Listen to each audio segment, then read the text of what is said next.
నమస్తే అండి. Welcome to my channel Lakshmi Ramana recipes. ఈరోజు మనం ఒక మంచి రుచికరమైన ఆరోగ్యకరమైన కారపొడి రెసిపీని ప్రిపేర్ చేసేసుకుందామండి. అదేంటంటే పుదీనా కారం పొడి అండి. మామూలుగా మనం కరివేపాకుతో కారం పొడి చేసుకుంటూ ఉంటాం. ఈసారి మీరు నేను చేసిన విధంగా పుదీనాతో ఇలా కారం పొడి చేసి రుచి చూడండి. చాలా బాగుంటుందండి. అన్ని టిఫిన్స్లోకి అలాగే వేడి వేడి అన్నంలో ఈ పుదీనా కారం పొడి కొద్దిగా వేసుకొని నెయ్యి వేసుకొని తింటే సూపర్ టేస్టీగా ఉంటుందండి. కాబట్టి ఎలా తయారు చేసుకోవాలో కావలసిన పదార్థాలు, తయారీ విధానం ఒకసారి చూసేద్దామండి. ముందుగా ఇక్కడ నేను ఒక పెద్ద పుదీనా కట్టని శుభ్రంగా ఒలిచేసేసుకొని ఒక 2-3 సార్లు బాగా కడిగేసి వాటర్ అంతా డ్రైన్ చేసి పెట్టి ఒక పొడి క్లాత్ మీద వేసి ఇంట్లోనే ఫ్యాన్ గాలి కింద ఒక రోజంతా కూడా ఆరబెట్టి పెట్టేశాను. చూడండి, ఈ విధంగా తడి లేకుండా పూర్తిగా ఆరిపోయింది. ఎందుకంటే మనం ఇది నిలువ చేసుకుంటాం కాబట్టి బాగా మనం పొడి పొడిగా వచ్చేటట్టు చేసుకోవాలండి.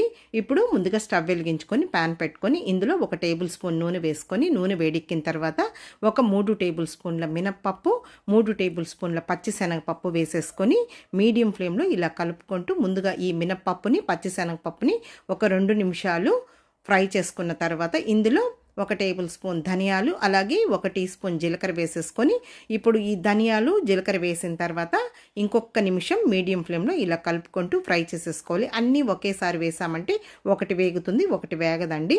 ఇప్పుడు అవి వేగిన తర్వాత ఇందులో ఒక 8 ఎండుమిరపకాయని తుంచి వేసేసుకొని అలాగే ఒక గుప్పెడంతా పచ్చికరివేపాకును కూడా శుభ్రంగా కడిగి వేసేసుకొని కొద్దిగా చింతపండు కూడా వేసేసుకొని ఇప్పుడు ఇంకొక నిమిషం మీడియం ఫ్లేమ్లో ఇలా కలుపుకుంటూ ఫ్రై చేసేసుకోవాలి. ఎండుమిరపకాయలు మనం తుంచి వేసుకున్నామంటే ఆ విత్తనాలు కూడా వేగి కారపొడి అనేది కమ్మగా ఉంటుందండి. ఇప్పుడు ఇవన్నీ వేగిన తర్వాత చివరగా మనం ఆరబెట్టి పెట్టుకున్న ఆ పుదీనా ఆకులు వేసేసుకొని అలాగే ఒక 10 వెల్లుల్లి రెబ్బల్ని లైట్గా పొట్టు తీసి వేసేసుకొని ఇంకా ఈ పుదీనా ఆకులు వేసిన తర్వాత ఇంకొక 2 నిమిషాలు మీడియం ఫ్లేమ్లో ఇలా కలుపుకుంటూ ఫ్రై చేసేసుకోవాలి. పుదీనా ఆకులు ఆల్రెడీ మనకు బాగా ఆరిపోయాయి కాబట్టి ఎక్కువసేపు ఏం ఫ్రై చేయాల్సిన అవసరం లేదు. అందుకే మనం అన్నీ వేగిన తర్వాత చివరగా ఈ పుదీనా ఆకులు వేసేసుకుంటే సరిపోతుందండి. వెల్లుల్లి కూడా లైట్గా వేగితే బాగుంటుంది.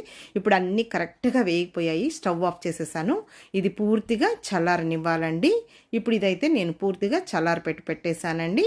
ఇప్పుడు ఒక మిక్సీ జార్ తీసేసుకొని ఇప్పుడు ఇదంతా కూడా వేయించి పెట్టుకున్నదంతా కూడా మిక్సీ జార్లో వేసేసుకొని రుచికి సరిపడా రాళ్ళుప్పు వేసేసుకొని ఇప్పుడు మనం మిక్సీ పట్టేసుకోవాలండి. మరీ కంటిన్యూగా కాకుండా నిలుపుకుంటూ మధ్య మధ్యలో చూడండి ఈ విధంగా మిక్సీ పట్టేసుకోవాలి. మరీ మెత్తగా నున్నగా పౌడర్ లాగా వేసుకోకుండా లైట్గా మనం ఆ పప్పులు వేసాం కదా అవి లైట్గా కొద్దిగా బరగ్గా ఉండేటట్టు వేసుకుంటే టేస్ట్ అనేది బాగుంటుంది. ఇందులో వెల్లుల్లి కూడా కొద్దిగా ఎక్కువగా వేసుకుంటే టేస్ట్ బాగుంటుందండి. అంతే అండి, పుదీనా కారపొడి రెడీ అయిపోయింది. ఇప్పుడు నేను ఒక కప్పులోకి డిష్ అవుట్ చేసేస్తున్నాను. చాలా బాగుంటుందండి. మామూలుగా మనకు పుదీనా ఎక్కువగా ఉన్నప్పుడు వేస్ట్ చేయకుండా ఇలా రుచిగా మనం పుదీనా కారపొడి చేసి పెట్టేసుకొని ఒక గాజు సీసాలు వేసి పెట్టుకున్నామంటే మనకు 1-2 నెలలు కూడా పాడవకుండా ఉంటుందండి.